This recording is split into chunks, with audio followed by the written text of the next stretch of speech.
안녕하세요. 저축을 부탁드립니다. 대출 계산기를 통해서 대출을 한번 계산해보고 또 어떤 홈페이지를 들어가야 대출을 계산해볼 수 있는지 안내도 드리는 영상을 제작하고 있습니다. 일단 제가 모네타 계산기를 통해서 안내를 해드릴 거고, 해당 링크는 제가 영상 하단에 걸어놓거나 아니면 이렇게 블로그에서 메인 페이지를 보시면 또 이렇게 링크를 걸어놨으니까 여기를 통해서 이용해 주시면 돼요. 계산을 하면서 구체적으로 설명드려 보도록 하겠습니다. 큰 화면으로 설명드릴게요. 모네타 계산기에서 왼쪽에 하단을 보면 대출 계산기라고 있어요. 이걸 눌러주시면 대출 금액, 금리, 대출 기간, 상환 방법 이렇게 입력할 수가 있는데, 이게 어떤 정보를 입력해야 될지 잘 모르시겠죠. 그래서 종류에 맞게끔 제가 설명을 드리면서 시연을 해보도록 하겠습니다.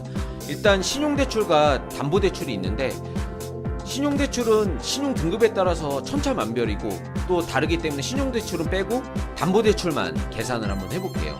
주택담보대출이 있고 전세자금대출이 있는데, 주택담보대출부터 설명드려 보도록 하겠습니다. 주택담보대출은 무조건 원금과 이자를 같이 갚아야 됩니다. 근데 요즘에는 그게 힘들다 보니까 집 사는데도 무리를 많이 했는데, 이게 너무 처음부터 원금 이자 같이 갚으려면 너무 부담될 거 아니에요. 그래서 거치 후 원금과 이자를 상환하는 상품들이 요즘 많이 나왔어요. 그래서 그 약항 예시별로 맞춰서 안내를 해드리도록 하겠습니다. 대출 금액은 천차만별인데 보통 60에서 80% 정도 나오죠. 예를 들어서 내가 10억짜리 아파트를 사겠다 그러면 한 6억에서 8억 정도는 대출이 나온다, 이렇게 생각하시면 되는 거예요. 일단 저는 대출 금액은 1억으로 잡아보도록 하겠습니다.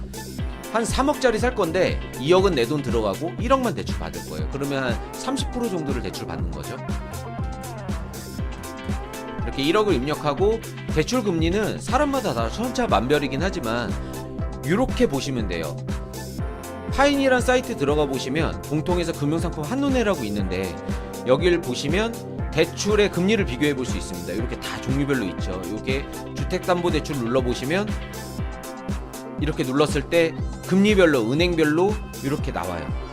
당월 최저금리 요걸 눌러보시면 제일 많이 주는, 이자를 주는데, 그리고 이렇게 제일 적게 이자를 받는데 이렇게 조회해 볼 수 있죠. 2.52 정도 하는데 저는 평균적으로 한 3%로 입력을 해볼 겁니다. 이렇게 입력하실 때 대출 금리를 보수적으로 한 3%에서 4% 사이로 입력해 보시면 대략 맞으실 거예요. 그래서 3%로 저는 가정하겠습니다. 상환하실 때 10년부터 해서 30년 사이로 이렇게 대출을 일으키실 수 있는데, 보통 10년 내지는 20년을 고민하시는 것 같아요.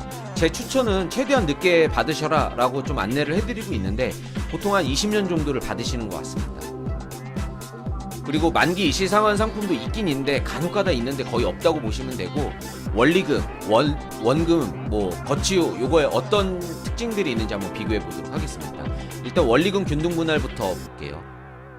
이렇게 하니까 상환 원리금을 총 계산한 걸 보니까 동일한 금액이죠. 55만 4천 원 정도가 계속 동일하게 계속 상환해 나가요. 이게 바로 원리금 균등 분할입니다.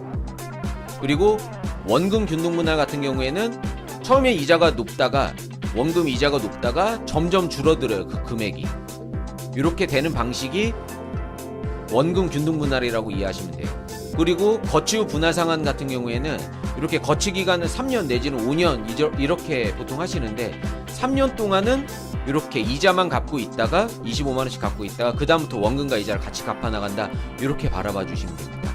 요거는 상담을 통해서 은행 방문하셨을 때 이런 상품들을 이렇게 설명을 해드려요. 그걸 보시면서 내가 이제 결정을 하는 거죠. 난 이걸 하고 싶다, 아니면 난 원리금 균등 분할을 하고 싶다, 원금 균등 분할을 하고 싶다, 이렇게 하실 수가 있는 거고, 아무래도 처음에 많이 상환하고 나중에 점점 줄어드는 게 총 내는 이자는 제일 적을 수가 있는 거고요.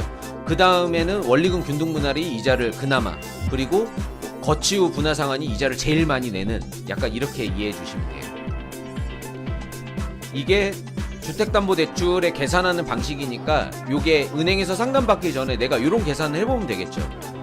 일단 나는 원금 균등 분할을 할 겁니다. 왜냐면 이게 이자를 제일 적게 내는 거니까요. 그래서 20년 상환으로 해서 계산을 해보니까 66만원 정도 상환하는 거고, 요게 너무 부담되는 것 같아요. 그래서 30년으로 계산을 해보니까 52만원 정도 내는 거고, 10년 상환으로 해보니까 100만 원대로 올라가 버려요. 아, 이렇게 보면서 그래, 나는 한 20년 정도 상환하는 게 맞겠네, 이런 식으로 판단해 보시는 겁니다. 금리 비교에 따라서도 뭐 3%가 아니라 정부 대출을 받아서 1.9%짜리를 받았다 그러면 이렇게 이자가 이제 차이가 있겠죠. 이런 것들을 보면서 아, 내가 뭐 어떤 대출을 받아야 될지 판단해 볼 수가 있는 거예요. 이제 주택담보대출에 대한 계산하는 방법을 알아봤으니 전세자금 대출에 대해서 알아보도록 하겠습니다. 전세자금 대출은 원금과 이자를 같이 갚아 나가는 상품이 없습니다. 무조건 이자를 갚아 나가고 있다가 나중에 원금을 갚아야 되는 방식이고요. 2년 만기예요. 그런데 연장이 가능한 겁니다. 이것도 예시를 통해서 볼게요.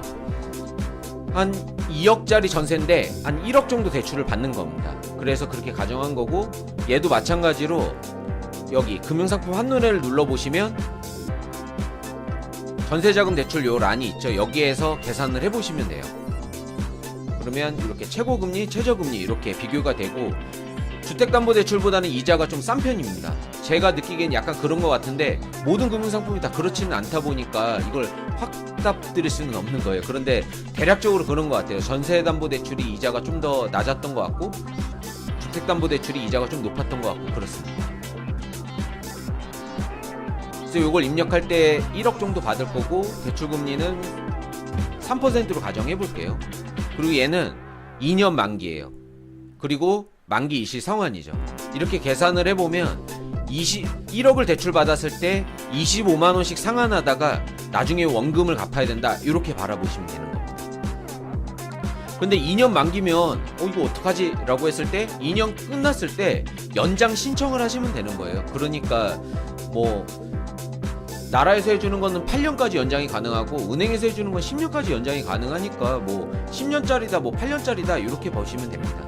그리고 2년 만기 될 때 조금씩 상환을 하게 되면은 이제 이자가 조금 줄어드는데, 상환을 하지 않고 연장을 하게 되면 금리가 조금씩 올라가는 게 보통 특징이에요. 이렇게 계산을 해보시면 돼요. 그러면 내가 3%를 받았을 때 25만 원인데 2%로 받았다 그러면 16만 원이고, 그죠? 이자가 확 줄어들죠.